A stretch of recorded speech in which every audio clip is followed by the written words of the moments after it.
We maken animatie met allemaal grappige figuurtjes en zo en ja, stop-motion animatie.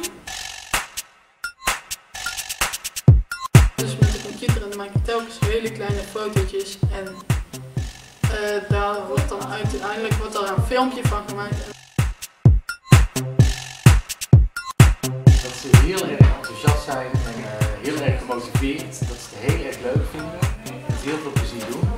Dat valt me heel erg op. Kinderen heel enthousiast bezig waren, zelfs van kleuters, waar ze wel meer begeleiding nodig hadden, tot met kinderen in groep 8, waar ze net zoals hier eigenlijk dat ze kinderen zelf zeg maar echt bezig gaan, zelf dingetjes verzinnen, storyboards maken en zo. Kinderen waren heel enthousiast. Ik ben David en ik heb samengewerkt met Tom en August aan een animatiefilmpje. En hier komt het resultaat.